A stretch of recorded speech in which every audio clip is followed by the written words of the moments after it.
Episode 30, Terkejut.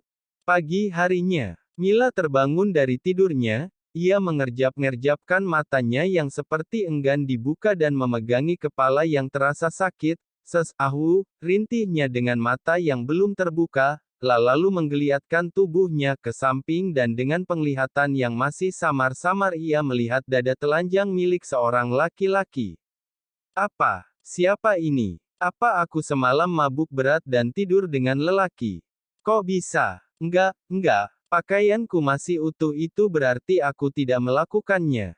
Mila menjadi panik sendiri saat itu, pelan-pelan ia pun membuka wajah pria itu yang tertutupi oleh baju.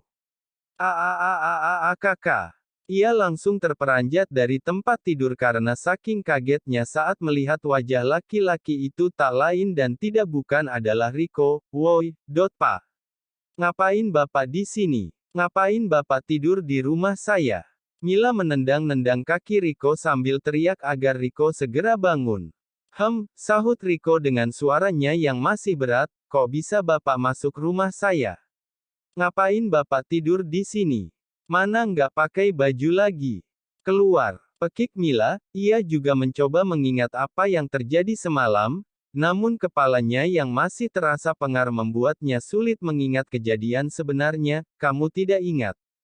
Riko memandangi Mila dengan tatapan elangnya. Apa yang terjadi semalam? Mila terlihat sangat penasaran. Bagaimana kamu bisa lupa setelah merampas semua milikku? Kamu bahkan memaksaku untuk melakukannya berkali-kali, terang Riko sembari mengenakan kembali bajunya. Apa?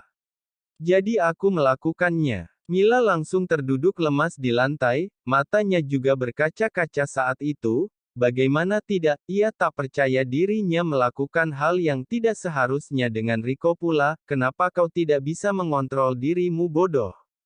Rutuk Mila dalam hati, air mata penyesalan pun menetes pelan dari pelupuk matanya, wajahnya juga menjadi sangat menyedihkan. Melihat itu, Riko menjadi tidak tega. Hei, aku hanya bercanda, kenapa kau menangis?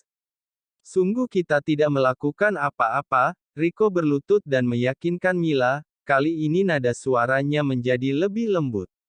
Mila langsung terbelalak jengkel mendengar ucapan Riko. Dasar bajingan. Berani kau membuatku menangis. Keluar sekarang. Mila memukuli Riko sekuat-kuatnya dengan bantal sampai ke pintu depan. Jederer. Ia membanting pintu dari dalam saking jengkelnya. Kenapa dia sampai menangis begitu? Apa dia belum pernah melakukannya? Gumam Riko sambil tersenyum sinis dan puas karena merasa bangga sudah mengerjai Mila. Harusnya ku bunuh saja anak kecil itu. Mila masih menggerutu dengan wajah emosi. Aku sangat lega tidak terjadi apa-apa, ujarnya sambil menghela nafas. Ia sangat bersyukur karena tidak terjadi apa-apa antara dia dan Riko. Apa yang terjadi sebenarnya? Kenapa Bach Asterisngan itu bisa tidur di sini? Mila berusaha mengingat apa yang sebenarnya terjadi.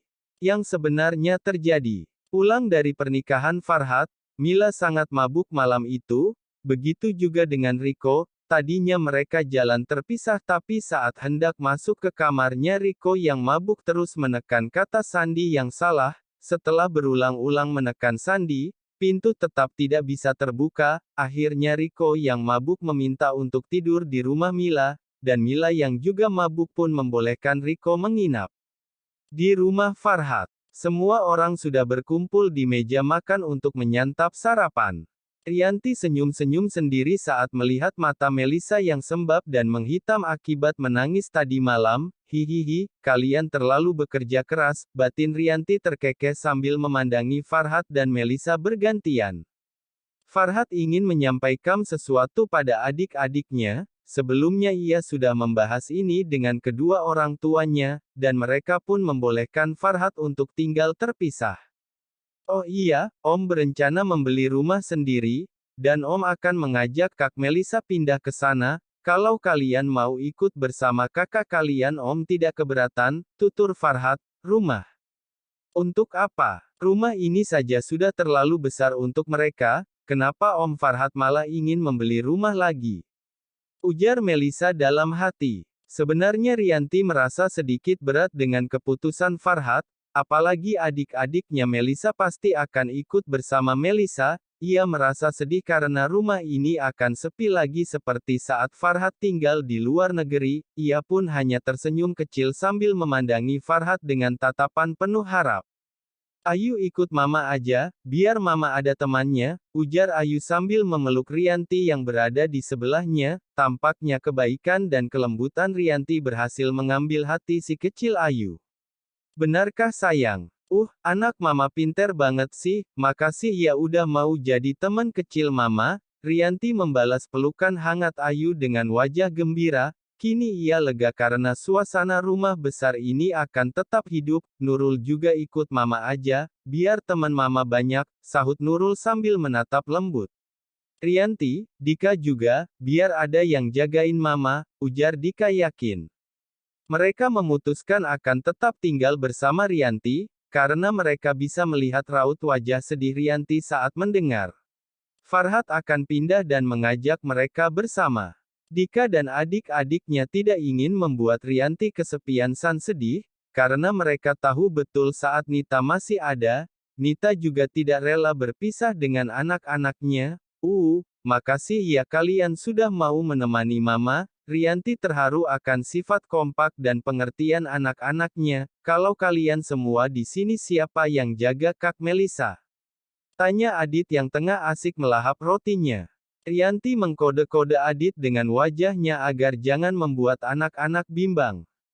"Kan Om Farhat ada, masa Om Farhat nggak bisa jagain Kak Melisa?" celetuk Ayu dengan wajah polosnya.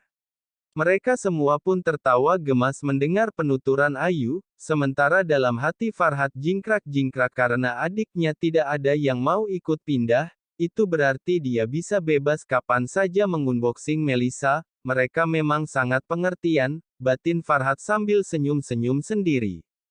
Sementara dalam hati Melisa menggunung kecemasan, hanya akan ada kami berdua. Apa yang akan kulakukan nanti di sana? Masa iya aku harus berpura-pura tidur sepanjang hari? Ku rasa akan semakin canggung jika hanya ada kami berdua. Batin Melisa sambil diam-diam memandangi Farhat.